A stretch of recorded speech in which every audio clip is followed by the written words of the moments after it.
Hello, everyone. So today is day 9 of my transformation vlog. It's July 11th. Um, and I want to personally send a thank you out to Rebecca Marie of the EOL community, as well as her daughter. It was an event involving the two of them that actually triggered what I'm going to talk about today.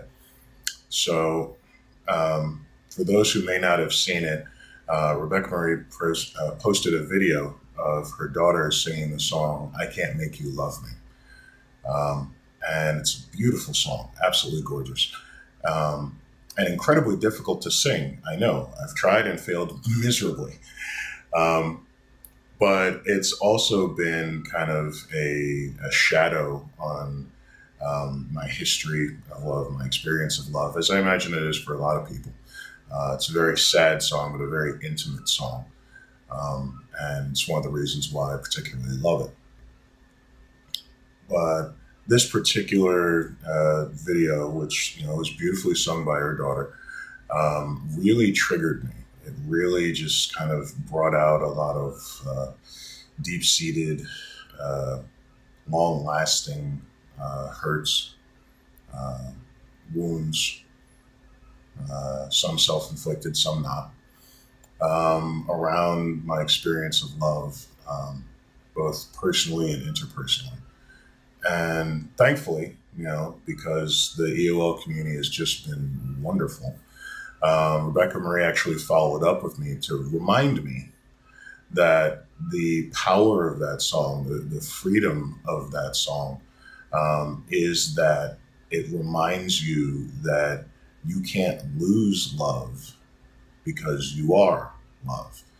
And so it's really more of a testament to how strong and how big your heart is, as opposed to looking at it as love lost, because it's kind of like, what is it, the third law of motion?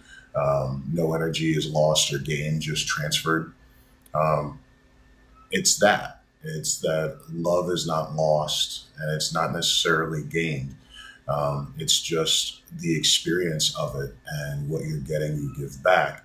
And it says something about you, it says something to you when you are able to love and not get that back. It's still coming back to you through other forms, just not necessarily through that direct person. I believe Kyle used a quote in one of the Evolving Out Loud events. Um, I'm not going to guess the movie because I don't remember it, but I think it was a great quote nonetheless. It says, "You are what you love, not what loves you back."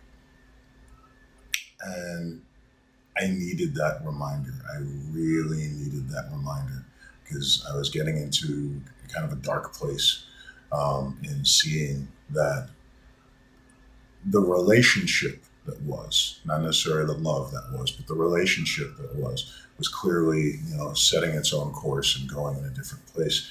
And it left me feeling less than full of myself. And so I needed that reminder. So to Rebecca Marie and your daughter, thank you.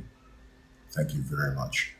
Um, Beyond that, I really just wanted to talk about some revelations of things that I'm looking to do with my academy, with my dream. And just, for those that are not familiar, maybe tell you a little bit more about it. I don't know that this will necessarily be a Kylego, but it will be related. I may Kylego in a later visit or video. Just not going to do it right now. So the concept is the Goodwin Academy. And what it will effectively be is a charter school. It can be a public school or a private school. Personally, I prefer it be private so we're not kind of stuck with whatever changes happen in the government at any given point. And the school really has kind of a trifold purpose. The first is to teach children, preferably middle school to high school children, as well as adults if they're interested, in the basic skills of running a small business. I come from small business people. My grandmother ran her own business. My mother ran her own business on the side. I've run businesses on the side. And I think it's one of those things that we really need to get back to in this country because we've become way too dependent on major businesses. And as we've seen with the recession, as we've seen with layoffs and outsourcing and industries that just kind of go away, it's too easy for people's livelihoods to just be decimated in a moment. And people really do need to have skills to be able to bring in money, to bring in, subsistence for themselves and for their families, independent of whatever they do for another company. The second real thrust is civics. It's civic engagement. It's government involvement and community organizing. That's another area where I think we've fallen really dramatically. Um, and people don't feel that they have power to change their environment anymore. They don't feel that they have the power to change their government anymore. And that's the complete opposite of what this system is. In some ways, this is the most person accessible system in the world. And but you have to know how to use it. You have to know how to engage with it. And you have to know who your representatives are. And you also have to vote. You have to make your voice heard. And a lot of people simply don't know how to do that. And it really kind of came into focus for me over the last two presidential elections because the state where I live, North Carolina, was considered to be a battleground state in both of those elections. And so there was a lot of activity by presidential candidates, but there was a lot of ignorance on the part of a lot of people in the area in terms of, well, what does this mean? What does that mean? What, is this campaign promise even plausible? Is this something they can do? How much power do they have over this? What do they have the ability to change here? Those conversations were somewhat disheartening, and I want to kind of bring back that power to the everyday citizen to understand how the system works, to understand how to engage in the system, how to get involved in the system, run for office, run for town council, run for mayor, run for senate, um, as well as how to use the system, how to properly engage, how to lobby, how to advocate, how to bring bills before your representatives, and how to show the support for that so that you can help to move things in the right direction, not just representing your own community, but representing the larger community. So whether that's the county, the state, the nation, or the whole world. I think we need a lot more advocacy in that regard for the good ideas that are coming from everywhere. I mean, everyone we know has got a good idea on how to make things better, but that doesn't mean that it's getting through to our representatives. It doesn't mean that it's coming to a vote. It doesn't mean that people have the opportunity to make that change unless we make that happen. And then the last avenue to this is not everyone can be a politician. Not everyone can be a small business owner. And a lot of people don't want to be a politician or a business owner. So, if nothing else, I want to make sure that people coming out of their high school years have the skills to get a job. And I don't mean, just white collar work. Everyone wants to gear things towards so-called white collar work, when the reality is that there is a whole lot of blue collar work in the world that needs to be done, that we're missing people with the right skills. There's great opportunities, there's great pay, but we need people that are willing to go after that work, have the skills to do that work, and are willing to do that work. And so I'd like to take that, in the areas where we've got the higher unemployment, the poorer counties, the fewer resource counties, and bring that to them so that they know whether or not college is their path, that they do have a path forward other than minimum wage work that will enable them to support their families, enable them to do good things for themselves, and hopefully to do good things for the community as well.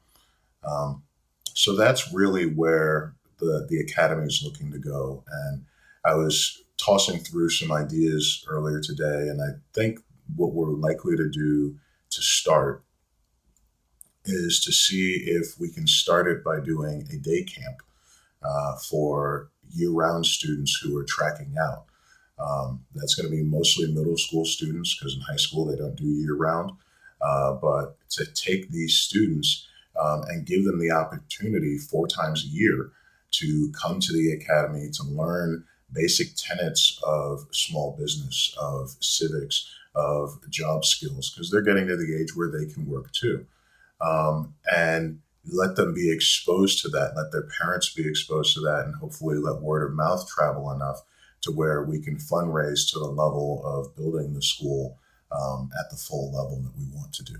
And then hopefully open up an academy that will be open to everyone from 6th grade through 12th grade, as well as adult classes at night, where we can then take a full armada of topics on business building, on community engagement, on political engagement, on job skills, and bring that out to the community so that we've got more people that feel empowered in their lives to make a difference, both a personal difference as well as a difference in their community. And it's funny, just to tie this back together. One of the reasons why I think that video of Rebecca Maria's daughter triggered me as hard as it did was my concept, at least in the last couple of months, around the academy was there was a vision of me with standing at the opening of the academy, the full school, with quote unquote my first lady.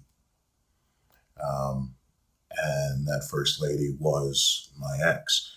And so when that vision came up and I'm standing there at the opening of the academy with a blank face, blank body person next to me, or possibly no one else next to me at all, maybe just my children, it was a saddening moment. But then once I took that in and said, okay, this really is not about a romantic relationship. And it's not about that romantic relationship. It's about love. And this whole effort, the whole reason this is being done is out of love. It's out of love for children. It's out of love for the community. It's out of love for Americans. And my hope is that regardless of who's standing beside me, and if no one stands beside me, that love is felt, because that's all I'm doing this for anyway. So as usual, just checking in. Don't pretend to have the answers, but I am asking the questions and letting the universe bring the answers to me. Have a great day. God bless.